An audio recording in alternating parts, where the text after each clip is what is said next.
part 2. Something inexplicable happened. I'm not that good at video making, and it's a little blurry, so sorry about that. I'll finish up with this guy here. So this was the Grammar of Ornament, which I wanted to show you a page because they are so amazing.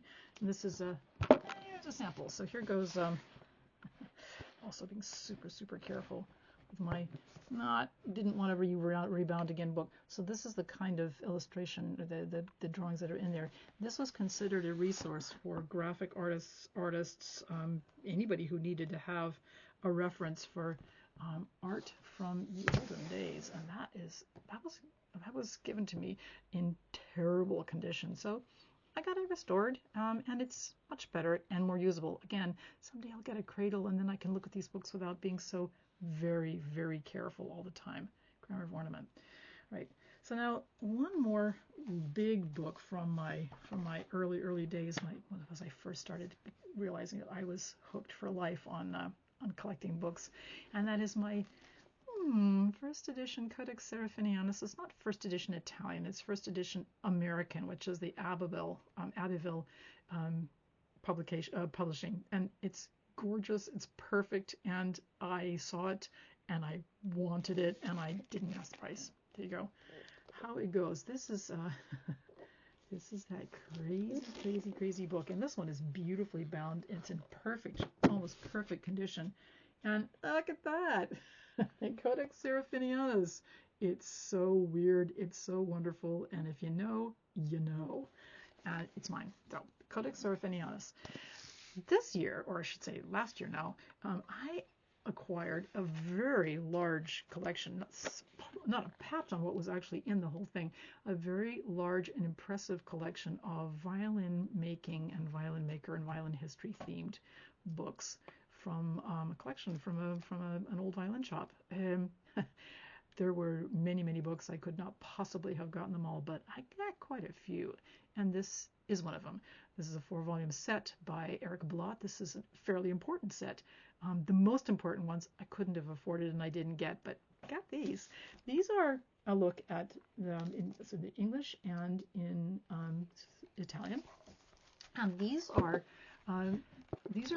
they've got a lot of nice pictures, but these are books about modern Italian makers, and modern being not like still living necessarily, but modern Italian is considered from the 1850 upwards.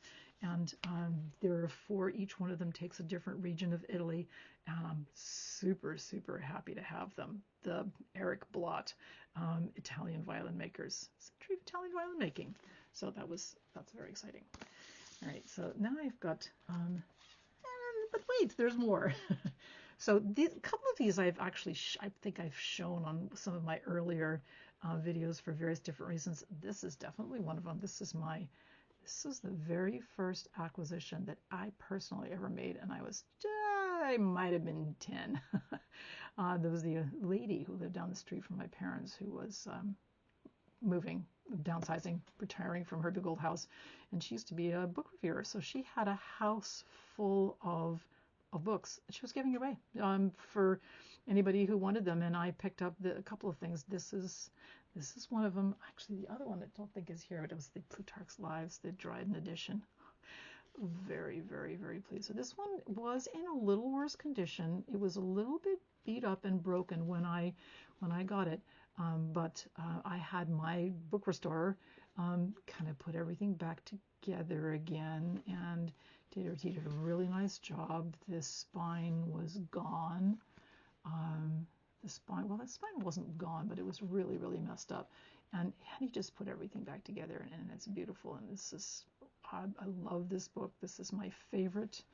This is probably one of my favorite novels next to Persuasion by Jane Austen, and this one is mine, and there you go. I signed it because it's mine. So there we go. This is it's one of my treasures, but that has definitely been in my library since the very beginning, and is probably the first book that I personally acquired. A lot of books for gifts and so forth, but personally acquired. All right, and then on the other extreme of acquisition, this was my first deep dive into antiquarian books, and I've definitely shown this one. This was part of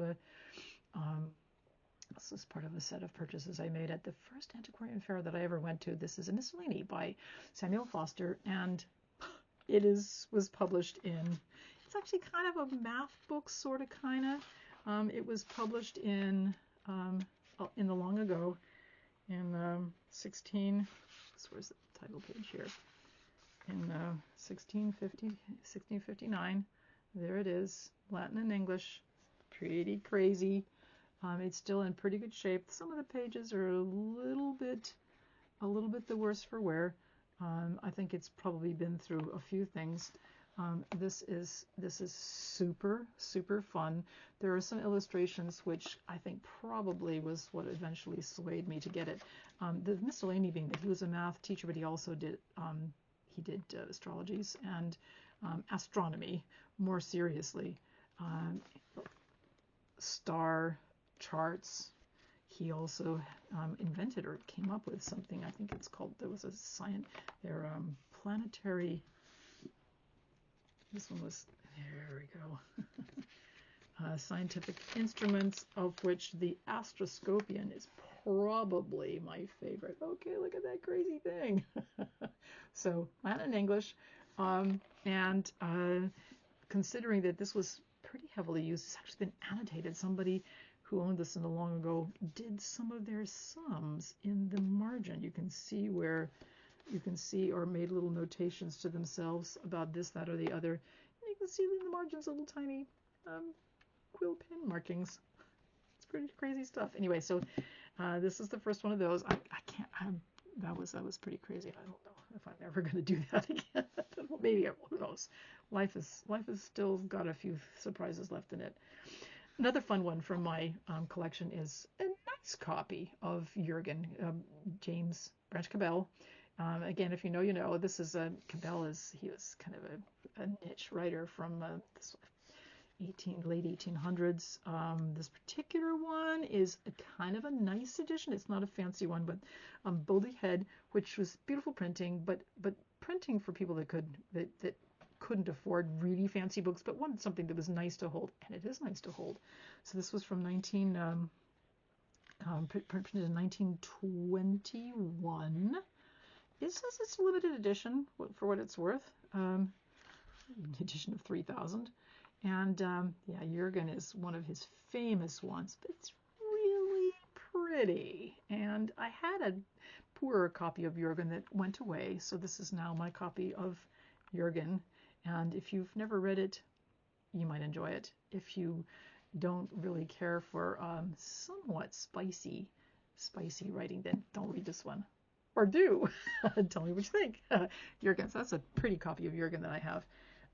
Another one from the long ago. I didn't acquire this personally, but I certainly asked for it and was given as a pretty young youngster the complete Sherlock Holmes. This is I think I lent it to my son, which is why it's kind of got a little bit beat up. I gave him his own copy so he could beat his own. But this was the fairly inexpensive set. This is the one that this is the intro by Christopher Morley. Yeah, very nice. So that's my Sherlock Holmes. I have both volumes, but I'm just showing one because this is a sampler. Okay, another huge reference work from my library is the fairly important 6-volume set by Professor Teruskin. This is his magnum opus. There's other ones of his which I have. This one thankfully replaces Grout. Well, it kind of doesn't replace Grout because Grout gives you a very, very sort of a smattering overlay of music history. This one is very thorough, and I have the whole thing. I got it new. I couldn't not get it. I knew him from the long ago. He was a specialist in early music, so the first volume here has a lot of really, really daunting selections. He compares and contrasts and shows you how various different songs or tunes may have developed over the course of time. And I'm going to take care of this book because I can't get it anymore. There you go. Okay. Again, I'm going from we're aiming for contrast here. So I got this one a year or so ago because, I'm sorry, I kind of wanted it. I will judge you by your bookshelf. It is a comic book. It's very good. It makes me laugh. I go back and I look at it from time to time. And yes, I will judge you by your bookshelves. It's a fun one. All right. Another one which I had before and then acquired recently again with this collection. I studied this one very, very long ago when I was in high school because I wanted to do a report on violin making. This is not for really serious violin makers, but it's sort of a historical thing. Violin making as it was and is by Ed Heron Allen. There were charts. This one, I think the charts are all missing on it now. There used to be there was diagrams for you to build a violin. I'm not going to build a violin from this if I ever was, but it's really pretty and it's got a lot of really good historical information in it. And there you go. Pretty happy to have it, and that is representative of a number of different kinds of books that are now in my library. Right. Also, last Christmas, not this one of 23, but 22. Got this one for myself. Revenge of the Librarians. Oh, Tom Gauld, he's the business. And yeah, if you know, you know. So this is right. This is. Wonderful. Actually, I have everything that I've everything that I could find by Tom Gauld that's been published and shipped here to the United States. That I can, whenever I see them. They're absolutely delightful. I really like this one. So that's Tom Gauld. Let's see what else. I've got a few things I'm trying to race through before it gets too long again because I've already cut off one of them. Oh yeah, this is one that I got from the last time. I think it's my birthday this last year. This is really strange. Celestial Philosophy. And it is, it's got somebody's serious annotations in there. And this guy here is, it says genethletical astronomy, containing creating nativities or astrology by any other name, but this is really a curiosity, and I love the beginning of this where he says this was actually published by the Longman Company in Paternoster Row, which also appealed to me because I have a book about the history of the Longman Publishing Company. It was pretty exciting. This one, where did he do it? Oh, I don't know. So this is to the reader. He has it's a long, fairly acerbic commentary in the beginning that he says this work contains an exposition of the errors of all ancient and modern authors, impartially stated, proving that no original works on this department of astronomy have been published in this kingdom for several centuries past, and that all modern publications on nativities which have yet been given to the world are pirated from ancient authors with the development of their erroneous operations and judgment in directional motion, etc., including the names, nothing stinted here, of all piratical authors who have dishonored the celestial science by their inexplicable principles and practice. There's telling you. Anyway, I kind of like dip in and out of that because I'm not sure I'm really interested in astrology, but it's fascinating. Woo. All right, another one that I had acquired from my beautiful antiquarian bookseller was this guy here. He had a whole set of a whole bunch of different beautiful publications by small press, it's different small presses, and I've been finding it kind of hard to resist because the printing on these sorts of books is absolutely gorgeous, and usually the items that were chosen to publish are something that's worth printing because they're this is a lot. It's very expensive to print small runs like this. This one I wasn't sure, so I'm not really into nautical stuff per se, but I realized this is a diary, and it says in there, in the little introduction, the author says that he lied about his age to go out to sea for the first time, and he kept this journal of his entire time at sea. It's really interesting looking at how things have changed and the kinds of things that a youngster might say. And there's some days where, for example, dead calm almost all the while and very hot, nothing in particular happened. November 18th, calm almost all day, but toward evening it breezed up and we laid course pretty much all night, though it fell calm toward morning. So he tried to make a journal entry every day, even if nothing happened. He said nothing happened.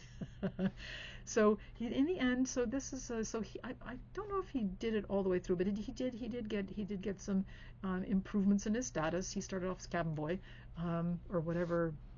Sorry, Mark, or whatever it is when you go to sea for the first time. But this is actually really fun to go through. Again, I'm not reading it cover to cover because I'm not that interested in journals, but I loved the book and I really loved the premise, and I really like diaries, so what's not to like?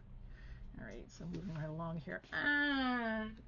Working on my big ones and then the small ones. Okay, some of these, again, may have come up in other videos for various different reasons. This is one that I got again from my first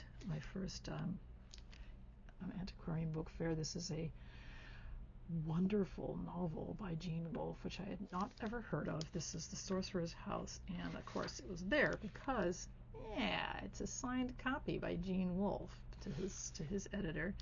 And I would have gotten it anyway because it was Gene Wolfe. I wouldn't have paid antiquarian or collectible prices if it hadn't been Gene Wolfe and signed really nicely by himself.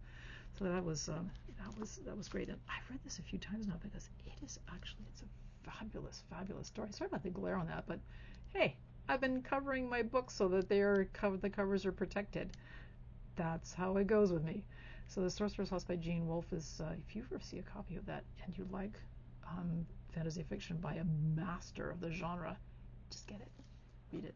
It's great. All right, so here's another one. It's another different one. So this is a collection I have from my mother, which is The Stones of Venice by John Ruskin, and it is, I've read, I think, about a third of it. It's really pretty edition. I think that in this particular edition, all of Ruskin was available. I do not have all of Ruskin, but I have several volumes. I think entire Stones of Venice, and a couple of other series of his that I've somehow also acquired.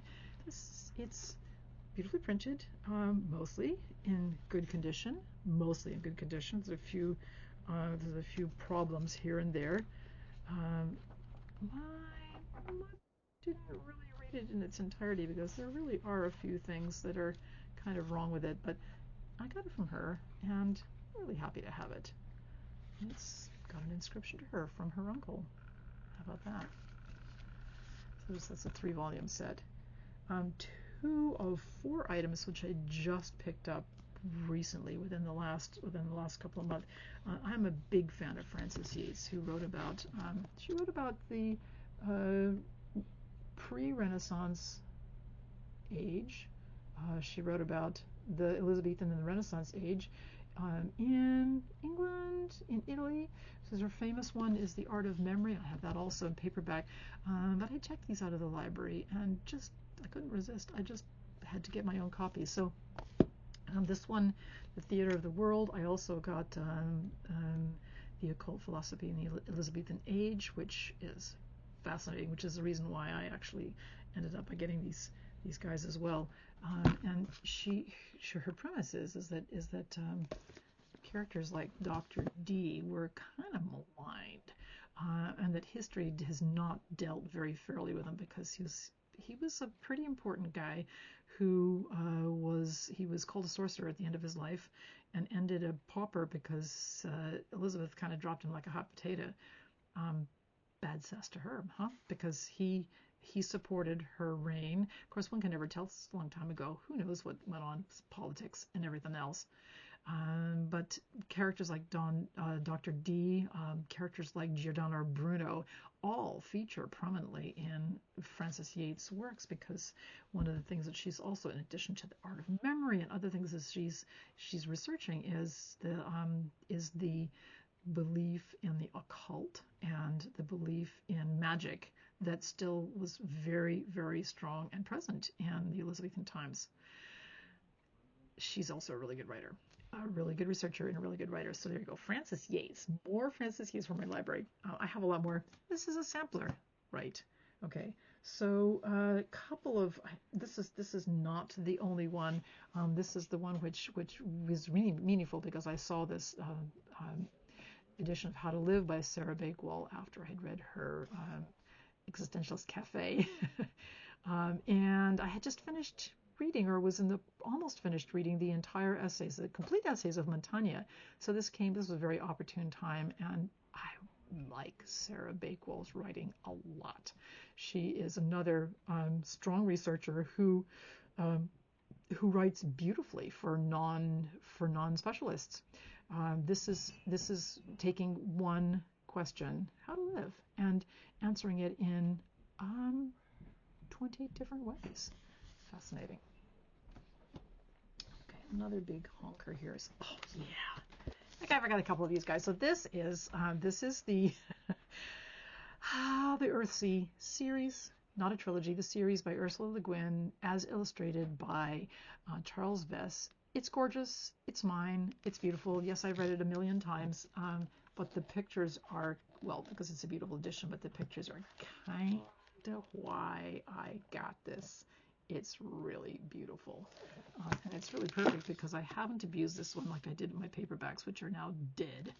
But I have this copy for when I want to read it again, ever. All right. Okay, I'm coming down the home stretch here. You'll be happy to hear. Maybe you won't. I don't know. So, very recent acquisition. This was from a list that I'd had for a while, and it suddenly showed up at the bookstore. Eugenia Chang, I saw an interview with her, and she's fascinating. I think it was a YouTube video interview, and she's an amazing mathematician, scientist, and I'm looking forward to reading this. I've not read this one yet, so very much looking forward in this year to reading Eugenia Chang's Beyond Infinity. Let you know how it goes. It's got stuff in it. All right. Okay, and another one, back and forth, another one from the very, very long ago. This is the first Loeb Library edition that I ever possessed, that I ever had, and it was a gift from my father. He gave me Apollodorus 1, and I acquired Apollodorus 2 on my own. There's some spurious things in here, but this is the one which I have because at the time my father gave it to me, I was very, very interested in Greek mythology from only one or two sources, mostly kind of kid stuff. So he was trying to introduce me to the real deal, and I made notes, and I even tried to piece out the Greek, which I'll probably try to do again later sometime. But there you go. This is my very first Loeb Library, and yeah, the cover kind of shows it too. It's got my name in it. So kind of cool stuff. All right, Loeb Library. Another one that I acquired for myself in the very long ago, and that's my complete John Milton. Yes, it's a paperback, but I bought that probably with one of the first paychecks that I ever got from the shop where I started working when I was in high school. So there you go. Oh, look, such a pretty little plate. We did arts and crafts when we were youngsters. And so there's a good Milton, and another one which was purchased. I did not do this to the book. It was definitely purchased, very used, and it was when I was going through the Hermann Hesse phase. I don't have everything by him, but this one, the Magister Ludi, otherwise known as the Glass Bead Game, very much struck a chord when I first read it, and periodically I reread it. I think it hasn't lasted for me as well as other works have that I read as a young adult, but this one has a lot of things in it that I like a lot. Games, puzzles, computers, music, and too bad about the condition, but there you go. I'm not planning to get a fancier copy of it right now. So Magister Ludi, or the Glass Bead Game.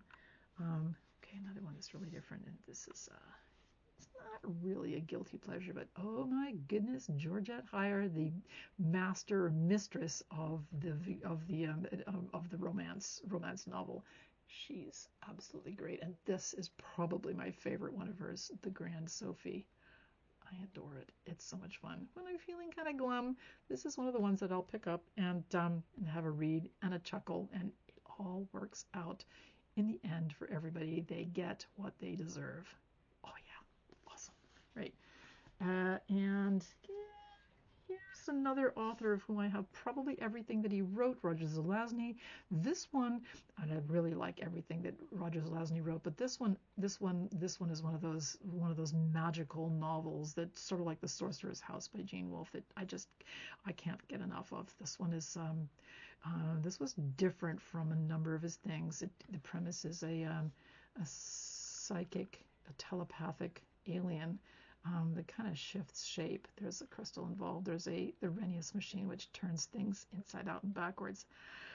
It all ends up pretty well in the end, but there's some pretty nail-biting moments there, as only Roger Zelazny could do. And this is it's not a fancy copy, but it's mine. And Doorways in the Sand is when people ask, well, I don't really care for fantasy fiction, and people talk to me about Roger Zelazny, I won't recommend the Amber novels, which are serious fantasy. This is more like Ursula Le Guin's the Lathe of Heaven, which is kind of fantasy, but is also approachable by people that don't care for fantasy fiction at all. Doorways in the Sand. And two more. I have purchased this as an adult, but I remember this from when I was a kid, and I love it. And if I don't need to say more. Phantom Tollbooth. This has the illustrations by Jules Pfeiffer, and this one, it's in pretty good shape because I take care of my books now, but it is a paperback, and I love it to death. This is another one of my I'm having a really bad time. I'll read this one again. This is part of my comfort shelf, but also part of my library. And the last one is this guy here, Mr. Penumbra's 24-hour bookstore, which if you haven't read it and you like books and you like bookstores and you don't mind a little imaginative fantasy there. It's not fantasy because there's no magic in it any more than a bookstore is magic, just by definition of the beast. Another one of I've read it when I first got it. I actually got to the end and I went back to the beginning and read it all over again immediately because it was the best. Love this book. Anyway, that's it. Thank you for watching. Sorry about the two parts, but suddenly my video went all furry, the first one. So this is Library Sampler Part 2, and thank you very much for watching, and Happy New Year. See you all somewhere down the line. Bye-bye for now.